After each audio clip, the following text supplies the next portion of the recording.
Alright, man, so we back with episode 2. Just like that. Well, it's technically episode 1 because we shot in episode 1, but it didn't go the way we wanted to. So we kind of just scrapped that one. So this is the official episode 1. 5230 Podcast. 5230 Podcast, man. The man from Jersey, my esteemed colleague. I think I'm going to give myself a nickname. What's your nickname? I feel like El Fuerte is a good one. El Fuerte? Okay, Yeah. El Fuerte. El Fuerte. And It's for easy. For the pods, man, this is the first one that's going to be on video. So we got a cool little thing we're going to do. We're not trying to make this too professional, all that stuff. So we got food on deck. We're going to incorporate some food every episode. Or at least we're going to try to almost every episode. And it's not going to be Burger King. It's not going to be McDonald's. Nah, it could be that, bro. It could be that, man. It could be that, but we got to include some of those small mom and pop stuff so we could help them out. And we got some churros on deck, some empanadas. So we just going to eat and talk basketball, man. Plain and simple. Every single episode we're going to have like probably 2 topics, right? Every episode. That's like a fair amount, right? At least 2 topics, yeah. Yeah, 2 topics. Empanadas right here. For the meantime, oh look, you know what's the bad thing about them having the monitor is that you like want to look at the monitor, but you're really supposed to be looking over there. If not, you're gonna that's when you become a professional. Yeah, but now you're gonna look foolish. And stuff. Now we're professional. We gotta But look yeah, at the right area. For the meantime, or I guess until we finish it, we're gonna run through the top 5 worst trades every NBA team has made in their history. So that's like, we're going to run with that until we do all 30 teams. We might even do like the Seattle Sonics and stuff, you know. Yeah, because they help other teams become what they are. Yeah, Nani, so these are, what are the, like, the 3 cheese are here, the 3 like meat ones are there? So, this is from El Artesano. It's a Spanish restaurant in Union City, New Jersey. New Jersey. They write a little letter based off of what the food is. So these are queso. This is a Q. That one should have a B on it, or a C maybe for carne.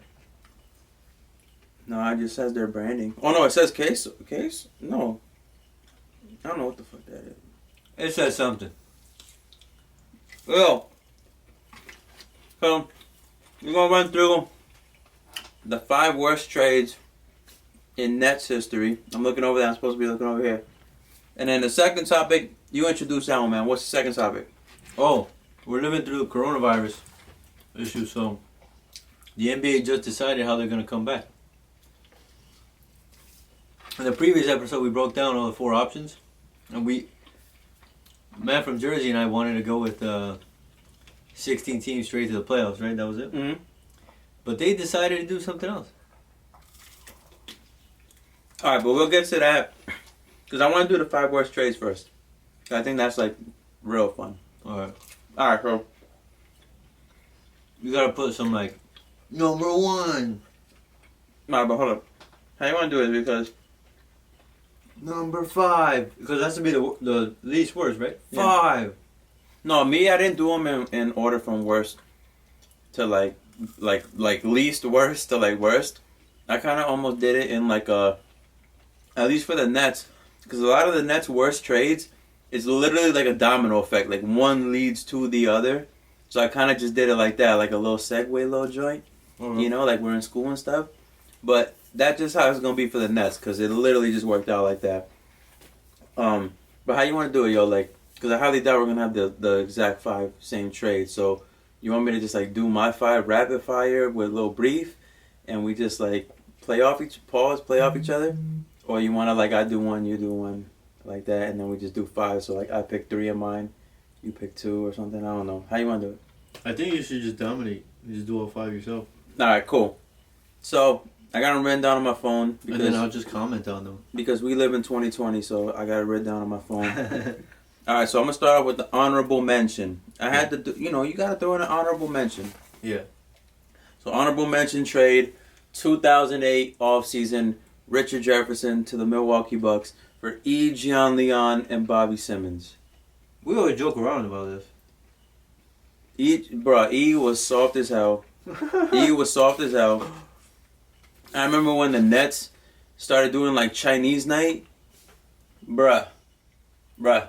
I think that was definitely like one of those things where they were like, we need to be more diverse. Yeah, we need to like reach out to an audience and try to get more people to the games. China has a big audience. Blah blah blah. Yao Ming. So he was a bust. He was a bust in Milwaukee, bust for the Nets.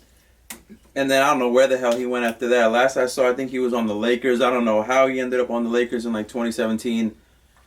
But it is what Somehow, it is. right? Yeah, Bobby Simmons washed. And that trade honestly was like, the Jason Kidd one was like the sign that like things are going a different direction. But you felt like the Nets were almost trying to still be semi-competitive because they still had RJ and Vince Carter. But once they let go of Richard Jefferson in the offseason, sorry, you kind of knew that like it was so bad. Yeah, it was they were gonna start blowing things up for real. So that was like the honorable mention. Number 5. Oh my God, this one still pains me, bro. 2002 offseason, Keith Van Horn, Tom McCullough to the 76ers for Dikembe Mutombo. That trade looks sexy. It looks sexy, right? We got Dikembe Mutombo. But when you really run through it, yo. How old was he, you know? Mutombo was like 35 when we got him, bro. So he was on his last legs. Played for the Nets for 1 season. Grand total of 24 games. Averaged 5.8 points, 6.4 rebounds. Barely even played for the Nets in the playoffs when they made it back to the NBA Finals. And on top of that, what really makes it worse, so 2003 offseason, the Nets signed Alonzo Mourning, right? Mourning. You would think that the Nets, championship aspirations, right? Like you want the best team on paper. So why not just keep Alonzo Mourning and keep Dikembe Mutombo? No. The Nets decided, we have Alonzo Mourning now. We're good with him. We're just going to waive Dikembe Mutombo now. We're just going to go ahead and waive him after 24 games played for us. They waive him. He ends up signing with the Knicks. And after Mutombo, from when that season when he went to the Nets and even on from his career on, he wasn't that good anymore, but Van Horn wasn't that great after either, but you kind of just feel like, yo, we literally traded Keith Van Horn for 24 games with Dikembe Mutombo. Like, I feel like we could have got a little bit more. So that trade...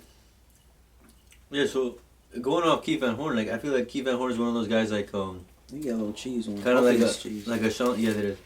Kind of like those glue guys, like how... But they used to criticize Van Horn. They used to say he was soft, but still, like he's like a JJ Redick. Mm-hmm. You know? He was a stretch 4. Yeah, you got that guy there. He's a body. And 0-2. Pretty tall. Hits threes. And just, like, to trade for an old, like, center. That's like when Shaq got traded to, what was it? Phoenix was the last spot? Boston, I think. It was Boston's last spot? Well, he signed with Boston. There was a point where Cleveland traded for him, and then he signed with Boston. There was a point where he went against Dwight Howard, mm-hmm. and he looked so soft. Mm-hmm. Like, he, like, fouled Dwight Howard, like, he was really soft. He tried to take a charge on him. And Yeah. So that was, like, that's, like, the Dikembe Mutombo that we got. Yeah. So, I always have this theory, because nowadays they play, like, small ball. You know how, like, the Warriors, they play Draymond at center? Yeah. And now, like, the Rockets got P.J. Tucker playing center. It's, like, 6'5". Yeah. Imagine a small ball lineup. Nets. Jason Kidd at the 1, Kerry Kittles at the 2, Richard Jefferson at the 3, Keith Van Horn at the 4, Kenyon Martin at the 5. I like it. I like it a lot.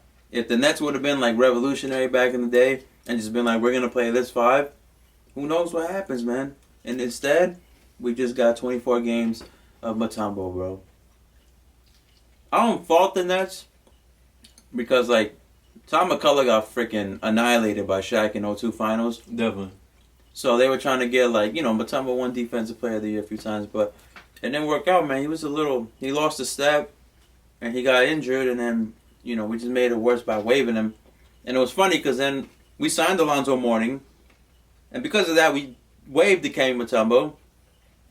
And then, like, a month into the 03 season, 03-04, Mutombo retires. Alonzo Mourning retires. Yeah, man. Kidney stuff. That's when you're just like, I think about now, some of these decisions that the GMs make, I feel like I can make a better decision. You know, like we talked in the previous episode about the trade with Paul Pierce and Kevin Garnett. Yeah. Uh-huh. And it's just like, I saw that. I was just like, you're trading all your young guys for these old guys that are most likely going to retire in the next 2 years. Yeah.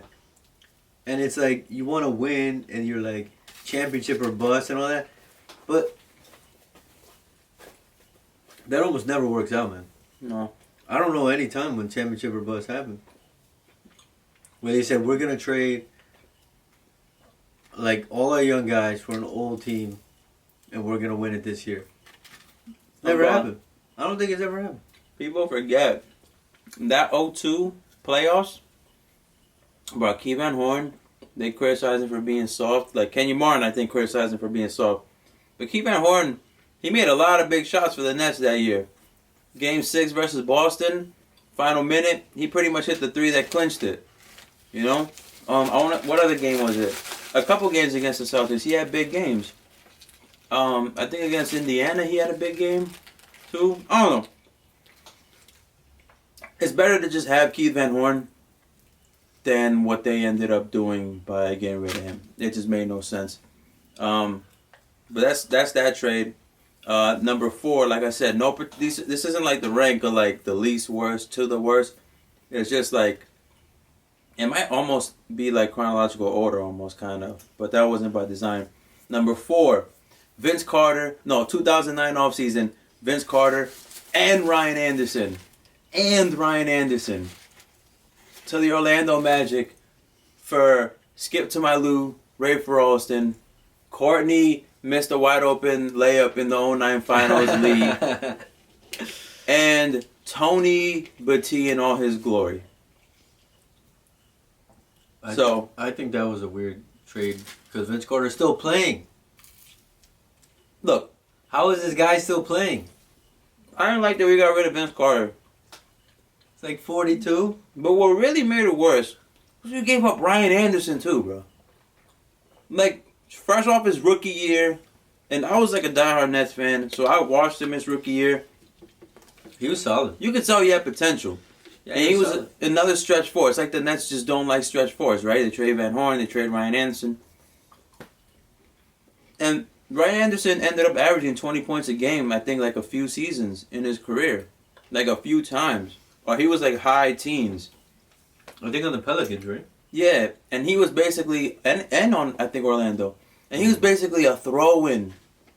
Along with Vince Carter. Like, and we get back Courtney Lee, Tony Battie, and Ray Alston. That was the beginning of the end. No, that was the nail in the coffin. Yeah. That was a nail. The Jason Kidd one was the beginning of the end. Yeah. Richard Jefferson was kind of like, oh man, this might be rough now. And then when we got rid of Vince Carter, the proof was in the pudding. 12-70 the next season. 12-70 the next season. So we run a couple little notes I had on that trade. Why it was made, obviously. 2010 offseason, pretty much that's what it was for. LeBron James sweepstakes. That's why the Nets did it. They wanted to get out of the big Vince Carter contract.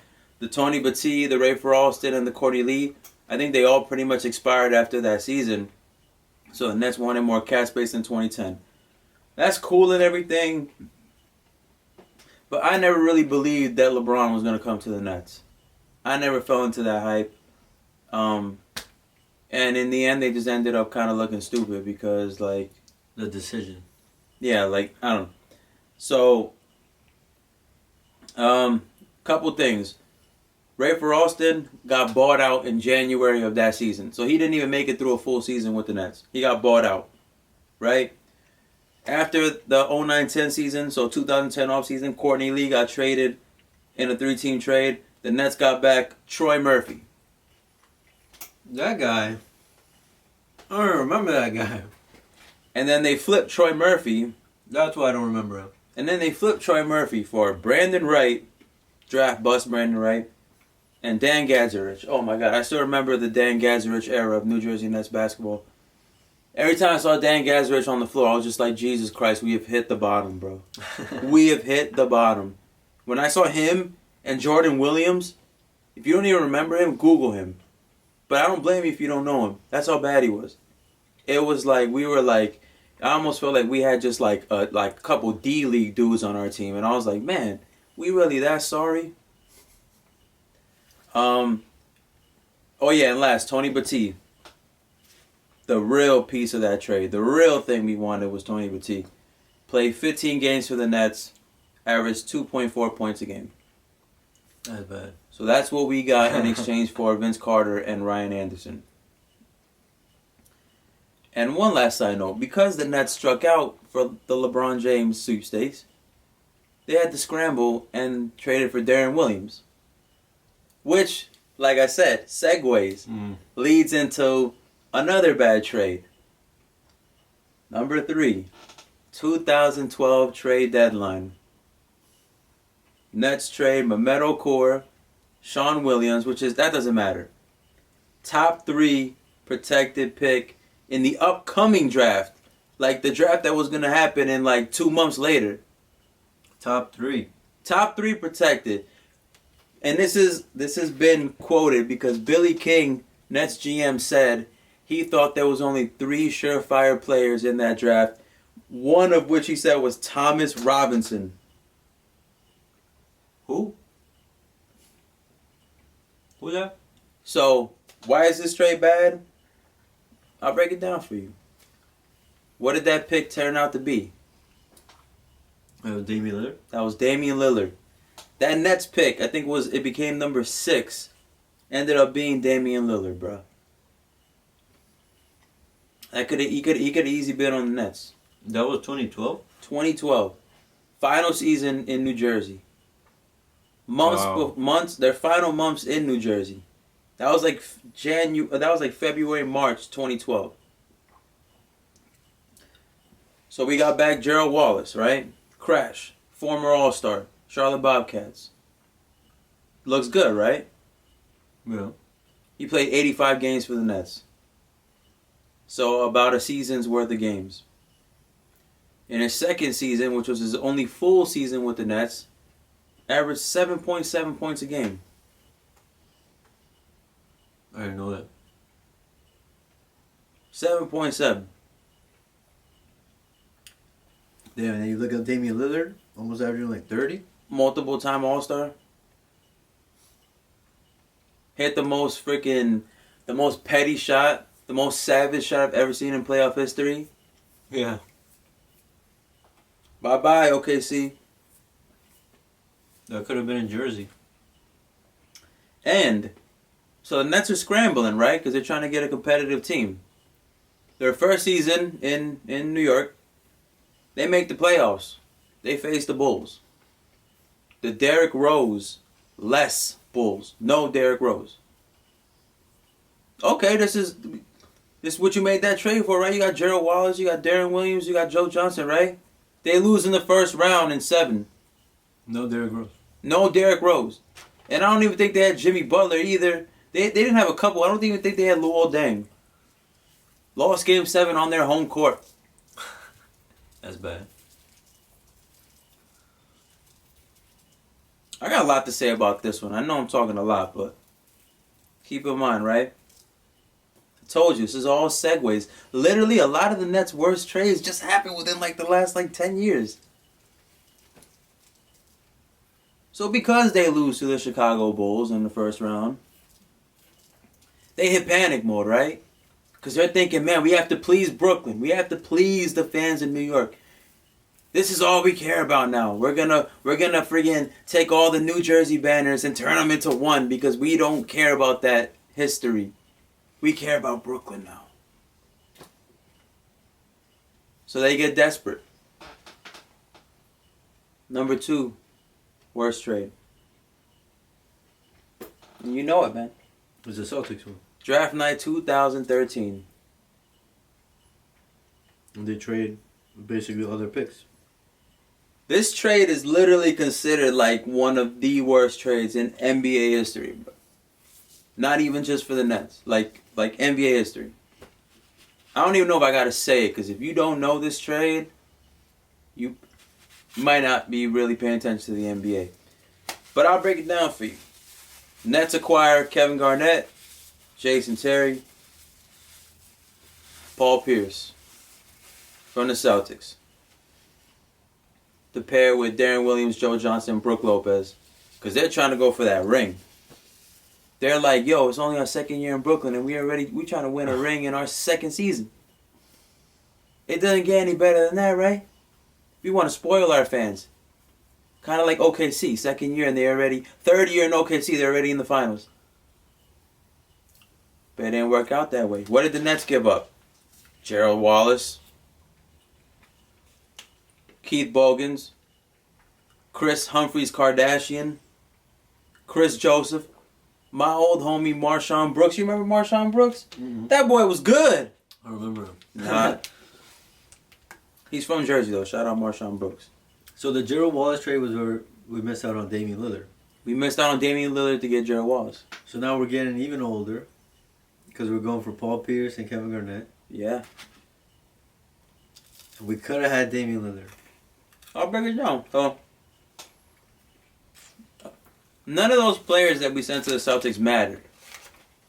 That was literally just to make the salary caps add up. Right? Yeah. I don't think Boston viewed any of these players as long-term players. Why would they? Marshawn Brooks? Chris Humphries? Yeah. Keith Bogans? Those were all just... Gerald Wallace? They were going to give up all those guys. The real thing was the picks, man. Unprotected picks in 2014, 2016, 2018. That's 4.5 years down the line from when this trade is being made. They're still going to have to give stuff up. Plus, the Celtics had their own picks. And a pick swap in 2017. How does that work? They could just switch? They just be like, look, we just want to switch our pick with your pick. Basically. God damn. So, I don't know. Why was this trade bad? Okay. I don't know how old they were combined. But Jason Terry, Paul Pierce, and Kevin Garnett combined were like at least mid-30s. Combined, all three. So that's kind of bad, yo.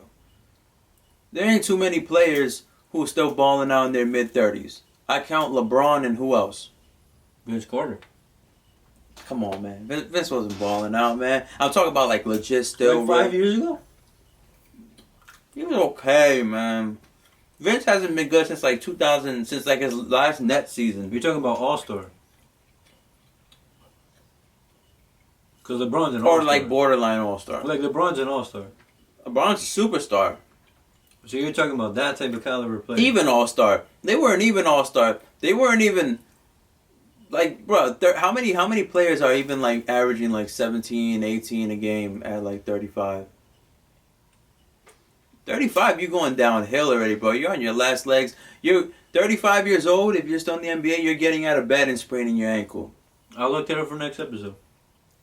Best 35 and older players in the NBA. So break it down. We'll start off with Paul Pierce. Played 75 total games. Total games for the Nets. One season. Off season, I'm not sure about this. I heard, but I didn't get it like verified or whatever. I didn't do my due diligence. But I heard that the Nets actually didn't even like offer him a contract to bring him back. Like they were okay with him just going to Washington or to a different team. Why? At that point, you might as well just bring him back because of all the you gave up for him. Or even if they did and it didn't matter because he ended up still leaving. So you got 75 games at him, right? Kevin Garnett played 96 total games for the Nets. Combine those two seasons. Averaged 6.7 points a game. You were surprised by the Gerald Wallace one. I was surprised by this one. I had no idea Kevin Garnett was really that bad. Yeah, he was over 35. But I thought he at least cracked 10 points. 6.7. He averaged like 6.7 the first year he was with them. Not even like... Did you say rebound? Bro, it was like... No, I didn't get that. But it wasn't that much either. It wasn't like no 8. It was like 6 and 6 he was averaging. Or like 6 and 7. Yeah, and this is when Mikhail Prokhorov is the owner. He must have been pissed. You ate your 3 already? 3 what? I ate 2. No, okay, so wait, so what? We just gotta split these. Okay, so half for this one, half for this one? If you want to go halves, or whichever one you like more. I like the beef one, yo, pause. I like the cheese one. Okay, cool. So which one's the cheese one? That's the beef. This the beef? Alright, so you get the cheese one. You Yeah. want me to pass it to you? No, leave it there. No, I pass it to you, man. Alright. Jason Kidd. Alright, so man, this Beef is and like cheese, baby. this is dark era of Nets basketball. So And this is honestly like, I gave up on them. Like after I saw that trade, I was like, yeah, I can't be a fan of this. Like I was just like, it seems like they're just disrespecting everything. Like they, circus show. yeah, like they're just like, you know what, like we're just doing this just for like media. Like we just want to be the team that came to Brooklyn and changed everything. That was their thing. They weren't like, They were trying to take over that market. yeah, they weren't even thinking about, oh man, maybe in 5 years we could have a competitive team. They weren't thinking logically, like long term. Yeah, they were just like, oh man, we gotta do this. So I was like, all right, if you guys are gonna play like that, why even be a fan? Like I was disappointed, man. So Because then I don't even like the Knicks, and then the Knicks seemed like they did the same thing. They were just like, oh, let's get Carmelo. All right, we got Carmelo, now what? And they could never figure it out. they weren't patient either, because they could have signed Carmelo instead of having to trade all that stuff for him. Exactly. Like, they don't play smart. Jason Terry, 35 games played for the Nets, 4.5 points.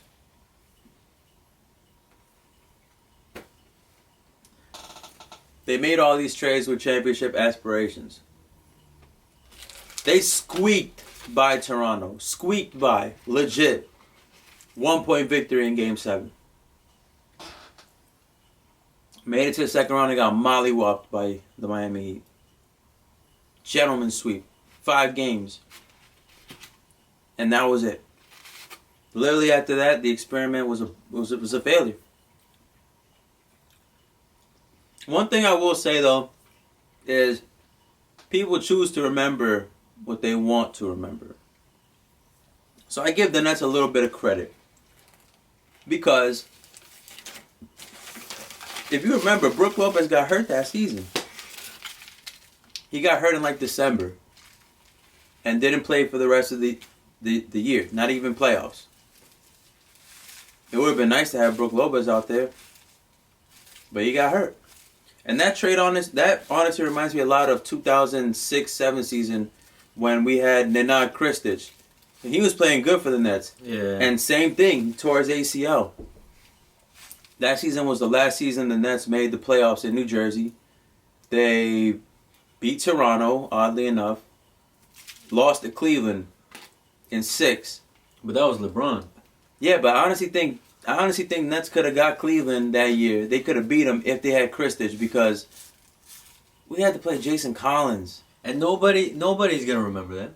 But nobody's going to remember We're that. the only guys. Because we're Nets fans. If you want to know what could have been LeBron's, like we could have stopped LeBron, just come to this podcast. And then you'll understand why some of this stuff, like LeBron's better than Michael. But did LeBron have to go against like full squad? You know, he's getting lucky here and there, and he's in the East, and the East is weak now. Michael was playing in the East when the East was stacked. Mm-hmm. So, all those LeBron is the best. You know, it's kind of tough. We had to kind of press play again because the camera only records like 29 minutes at a time. But so.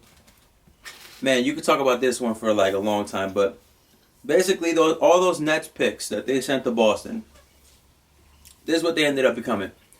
2014, James Young, nobody cares about him.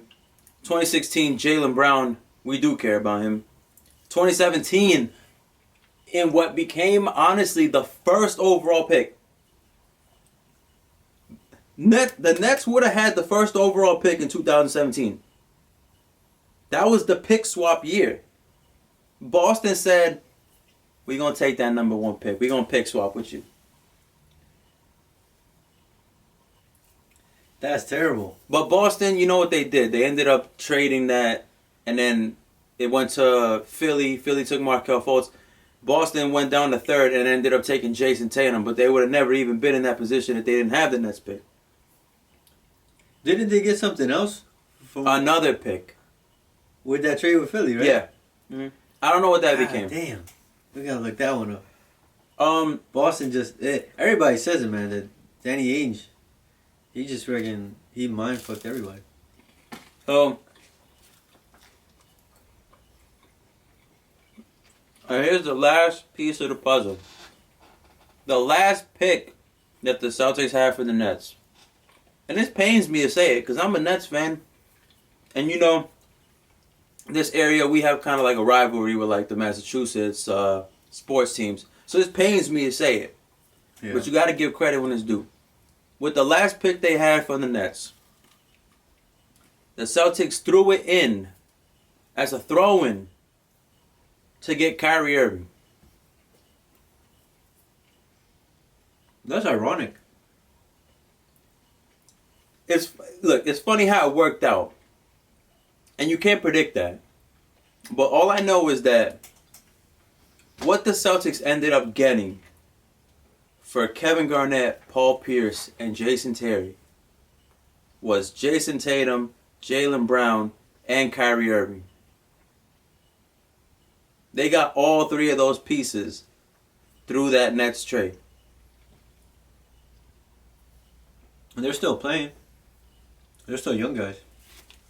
It ended up working out, I guess, right? Because Kyrie came to the Nets. So it's funny how that works. No, but then he's injured now. But it doesn't mean that this wasn't a terrible trade. One thing I will give the Nets also, it's funny. It really is funny because now we know this, but like this trade still is bad regardless. But it is funny how it kind of worked out in a way. I'll let you know how. So Kyrie ends up just coming to the Nets, right? Yeah. Didn't work out in Boston. He ended up just coming to the Nets. Mm-hmm. You can't predict that, though. But it worked out for them. In that pick swap with Boston, they got the 27th pick from Boston. You know what that pick ended up becoming? No. Kyle Kuzma. What? The Nets traded that 27th pick, which was Kyle Kuzma, and Brook Lopez, to the Lakers for D'Angelo Russell, and then ended up using D'Angelo Russell's contract as a trade-in when they got Kevin Durant. Whoa. So in a way, it kind of almost like worked out really weird. Because literally the Nets team that they have right now, their two best players, kind of almost like were a part of this trade also. As oddly as that sounds.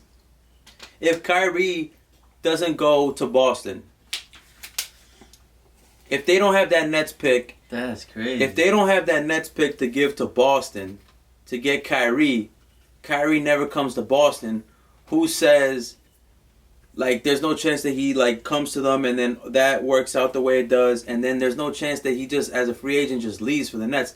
What if Kyrie forces his way out of Cleveland and goes to a different team and then actually likes it and stays there and never comes to the Nets? Because Kyrie Irving could pitch the whole I'm from New Jersey, I wanted to always play for the Nets thing. But 2018-2019 season, he told the Celtics fans that if they'd have him, he'd re-sign with them. So what's that about? So I take what these players say, honestly. I don't always really believe it all the way.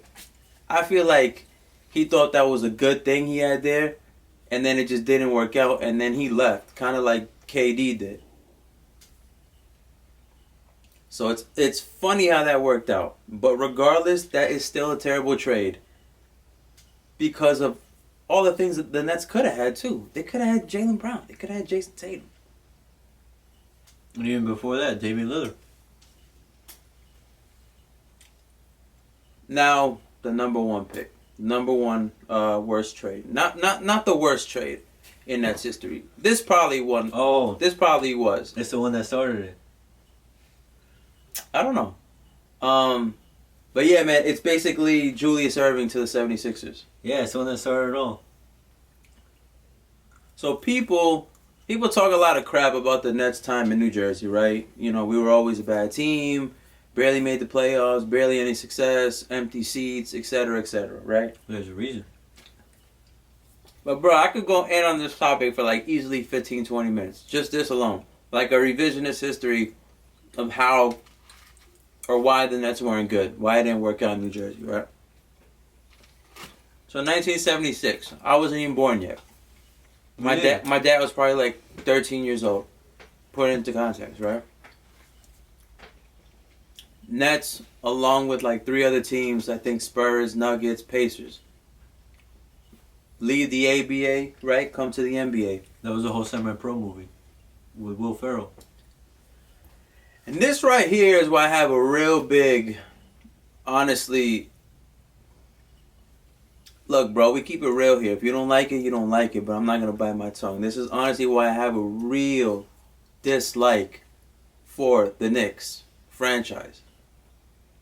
It wasn't just that we're from New Jersey and there was always that rivalry, you know, and we kind of got, we were able to talk shit because when we really started, like, understanding basketball is when the Nets were, like, kicking the shit out of the Knicks. Like, we were beating them, like, badly, more often than not. But way back in 1976 when the Nets joined the NBA, the Knicks basically sued them for $4.8 million for, and I put it in quotes, invading their NBA territory. What kind of made up is that, bro? So, like, if the Clippers should get fined, right? And now the Nets play in New York. The Clippers should get fined. Invading the Lakers' territory. And now it's messed up, because now it's all like, Kawhi's going to beat LeBron, you know? Kawhi's going to whip his ass. So keep it in mind, this is 1976, right? $4.8 million is a lot of money in 2020. I'd love to have $4.8 million. Shh, I'll take that in a heartbeat. 1976, it was that was a lot more. Yeah. We're talking what, over 30 years ago, 40 years ago maybe. So the Nets, they have to come. They want to become an NBA team. They have to pay like the NBA some like fees and stuff like that. I read. Julius Erving's contract was up. They had to re-up with him, re-sign him, and now you got the Knicks on your back trying to friggin' make you pay him $4.8 million. This is a franchise that's trying to come into the NBA. You're not really generating money like that. So basically, long story short, the Nets had to, in order to like get this money, that they had to pay the Knicks. This is like ridiculous. How did the NBA actually like let this follow through? It's like, it's ridiculous. They had no other option but to trade Julius Erving. They didn't get any players back for him. Literally what they got back for him was that money that they had to pay the Knicks. They got like, I think, $6 million. Damn. So that hurts your future and your present. From the 76ers, bro. They traded him to the 76ers for like $6 million cash. Julius Erving, bro. One of the 50, maybe 100 greatest players of all time. Just straight up just traded for money.